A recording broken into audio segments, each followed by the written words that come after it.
talk about manifesting what? Hello, if you're new here. Hi, my name is Jerry and I'm a performer for Disney Cruise Line. It'll actually be my 3rd year of working for the company, and on this channel I've kind of just been sharing little bits and pieces of my life for my future self to look back on, as well as helping others who might be interested in starting this kind of life for themselves, or anyone who's just generally curious about the whole thing and wants to join for the ride. I've actually gotten a few questions about my whole experience, like why I wanted to work for Disney, what my audition experience was like, and just any tips and tricks I can share. And I figured the best way to address all of this would be in a story time. And I think it's actually kind of interesting to see how everything unfolded in my life, how I actually ended up here being hired by Disney after wanting to work for them for so long. So gather around, children, if you'd like to learn more about my story.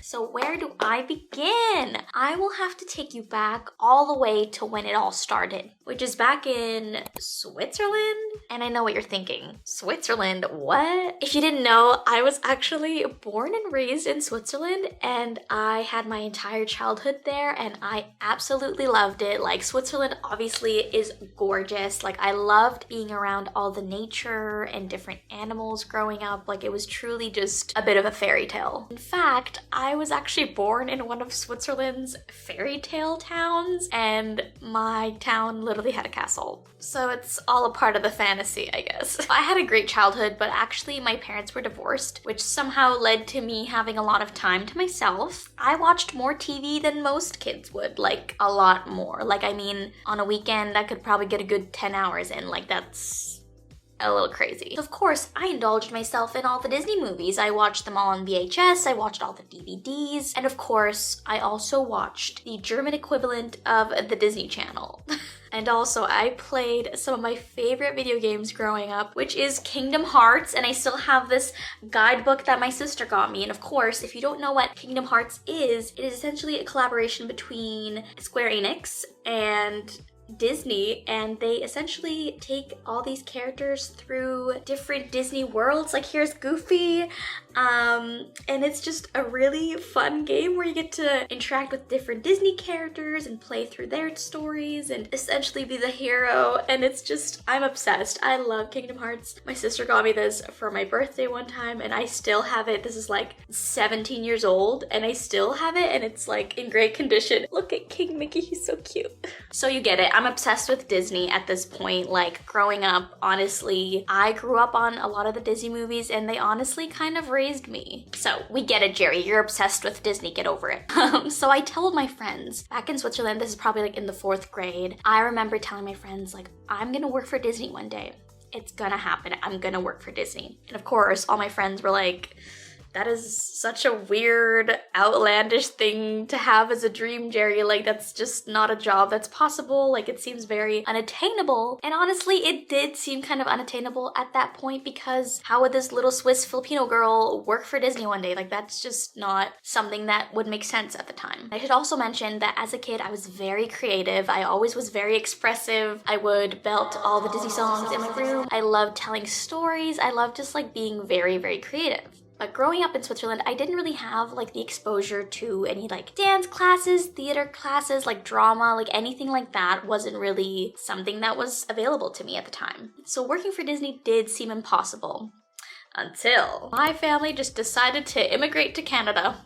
So of course, moving to Canada kind of like turned my world upside down. I'm like barely able to speak English. I knew very, very basic level English, and I suddenly was transported to this new society and way of living compared to Switzerland, and I was like, this is tough. And to avoid getting bullied at school for my little Swiss German accent, I wanted to learn English. I was really eager to learn the language and improve. So what did I do? I rewatched all the Disney movies, and I relearned all the Disney songs that I knew in German, but now I learned them in English. Disney literally became my language teacher. Like, step aside, Duolingo, I don't need you. Bruh. But as a kid, it was seriously just so helpful to have all this media to consume in a different language in order to learn and improve myself. And I would now watch the Disney Channel, which of course has the shows and original movies all made in their original language. I was finally able to watch Hannah Montana in English. And let me tell you, Hannah Montana in German, it hit different. Mit Singen lernt man's gleich. So merke ich mir die Knochen von Arm und Bein, so kriege ich eine Eins. Stuart, ich hatte doch gesagt... Geben Sie ihr doch eine Chance. Bitte. So fast forward to junior high and high school years, I really just fully immersed myself into the arts. I loved having all these opportunities to take like dance classes, theater classes, drama classes, improv. Like truly, I did everything. I was in plays and the musicals. Like I was obsessed. I finally had the opportunity to express myself creatively like I always had longed to. This all led me to audition for performing arts colleges. I found a conservatory style training college in Victoria, BC, and I auditioned and I got in and I was so excited. So at this performing arts college, I did 2 years of intensive training and it was truly the foundation of who I am as a performer, and all of my instructors and professors that were there were just super helpful and always believed in me, and that was just really nice. And during this time, I was doing a lot of research on how I could work for Disney. Could I perform for Disney? Like, this is amazing. Like, I actually could do this. And upon further research, I found out that if you're from Canada, you can't perform at the parks in the States. It's just not possible. You would need to have a work permit. You need to have authorization to work in the US, and I didn't have that, so I was devastated. So I was really sad about finding that out, and then I decided to just do something else. Maybe I don't have to perform. I just want to work for Disney in some capacity to give back. And I ended up applying for the Disney Cultural Representative Program for Canada, and I didn't get it. So at this point, I was kind of like, okay, I can't work for Disney as a performer. I can't even work for Disney in a cultural representative program to represent my country. I'm running out of ideas. I'm not sure what I'm doing. And at this point, it was kind of hard to keep believing that I could one day work for Disney in just any sort of capacity, so it was tough. Like, there just seemed to be so many different barriers that wouldn't allow me to work for the company. But one thing about Jerry is that she's persistent. She's very persistent. So in 2019, I graduated from my performing arts college and I was so excited to take the world by storm. I worked a few different jobs and I did a couple of theater contracts, and that was really great. But then March 2020 rolls around and we all know what happened in March 2020. So of course, with the whole world being at a standstill, it felt like I didn't think that performing professionally for Disney would ever be a thing, and I was really sad. And like most people, I isolated myself. I cocooned myself at home and was thinking a lot about the future. And during this time, I played a lot of Animal Crossing, as a lot of people did. Played like absurd amounts of Animal Crossing, like you don't understand. Like unhealthy amounts of Animal Crossing. Okay, wait, I'm not gonna say unhealthy because it was very therapeutic to me at the time, and it allowed myself still to express myself creatively and to take this time to reflect upon my life while I was playing this game about building your dream life. So guess what theme my island was designed after? Just guess what theme it could possibly be. It was a Disney-themed island, of course. Wow! Not only did I make this Disney-themed island, I spent a lot of hours on it, and I made it very individualized for a game that doesn't have any Disney-specific items in it, and it caught the attention of a big YouTuber and Twitch streamer, iHasCupquake. And she did her first like big island tour on my Disney-themed Animal Crossing island. If you'd like to watch the video, it's right here. So Tiffy visited my island. I gave her a whole tour. It was really funny. Like, I can't believe this happened in the pandemic. Like, this is what I did during my isolation. I made this big Disney island and a big YouTuber came, and the video almost has like 1 million views, and it's just, I think it's hilarious. And little did I know that just a year later, I would be visiting the actual Disney island, like Disney's private island. I would be on Disney's island after I already designed a Disney island in Animal Crossing. Talk about manifesting, what? So after this long period of playing too much Animal Crossing and isolating myself from the world, I felt this rejuvenated energy of creativity, and I was like, okay, I can do this. I'm just gonna perform in a different capacity for now. So I actually ended up pursuing voiceover, and I've always loved voice acting, but I actually wanted to pursue it a bit more seriously, so I built my very own home studio. I learned how to edit audio, and I really just wanted to make this work. So at the start of 2021, I truly just did every audition, every workshop, every class I could possibly do. I actually even booked a few cartoons and voiced in those, and even dubbing an anime, which was just a really, really cool experience.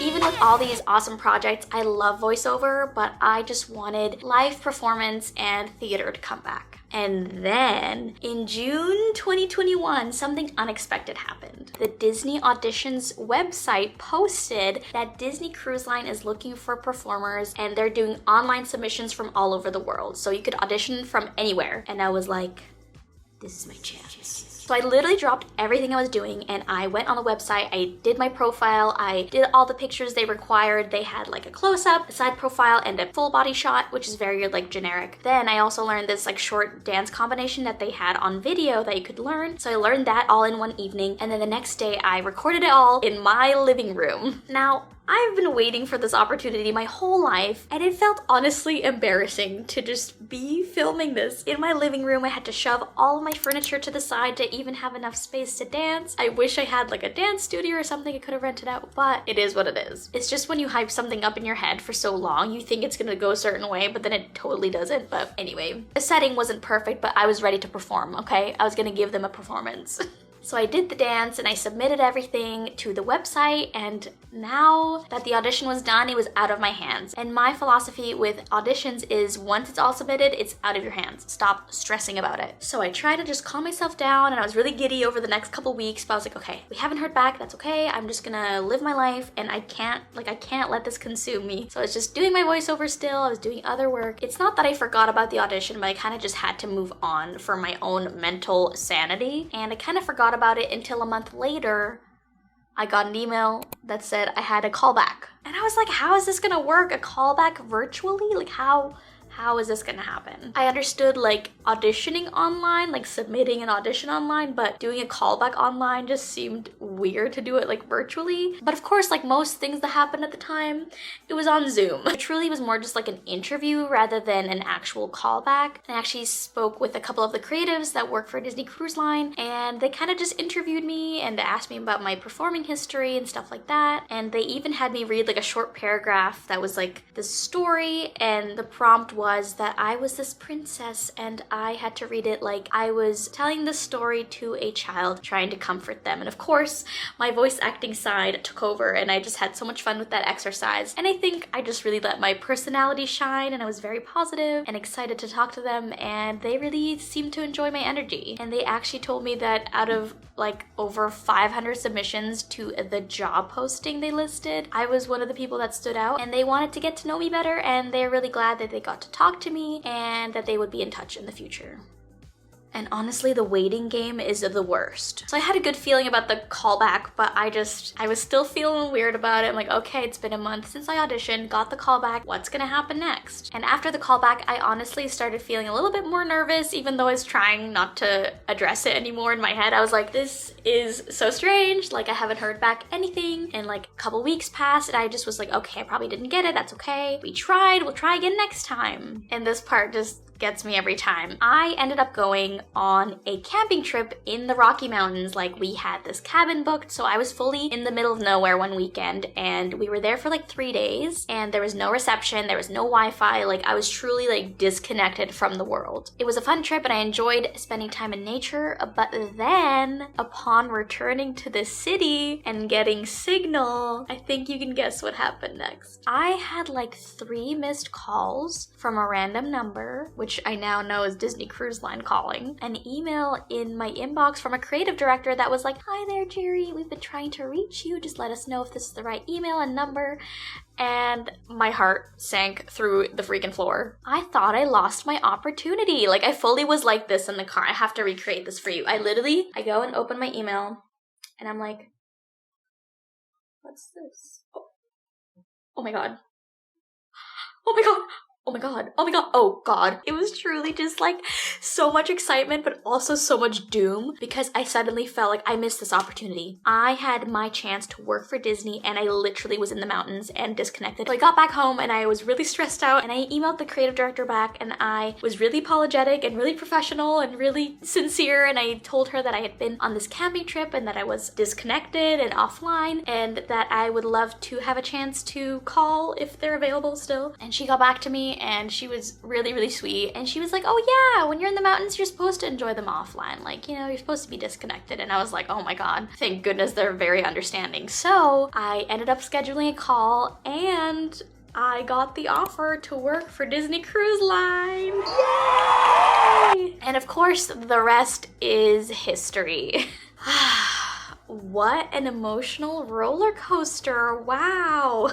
So what's the main takeaway from my story? Persistence, my friends. Chase your dreams, learn, grow, always lead with positivity and professionalism, and good things will come for you. My journey was very unconventional and happened mainly online, so I don't always feel comfortable giving advice to people asking for tips and tricks, but what I can tell you is, if you're on a similar journey or if you're actually wanting to audition for Disney, just remember this. You're amazing for just putting yourself out there. Auditioning and doing things like that is not easy and it's a little scary, but just the fact that you're putting yourself out there for the world to see is incredible and you should be very proud of yourself. Casting teams are always looking for diverse talents and you could be that missing puzzle piece to their complex casting list. And sometimes it's truly about being in the right place at the right time. So keep learning, keep expanding and evolving as a performer and a person, and anything is possible. And well, that's my Disney story, folks. I hope you found it interesting or maybe even inspiring. That would be amazing. So if you've got any questions or want to share your own experience down below in the comments, I would love to read them. And of course, don't forget to like and subscribe for more cruise ship and Disney magic shenanigans. Thanks for hanging out with me today. And until next time, keep dreaming, keep believing, and keep chasing those dreams, okay?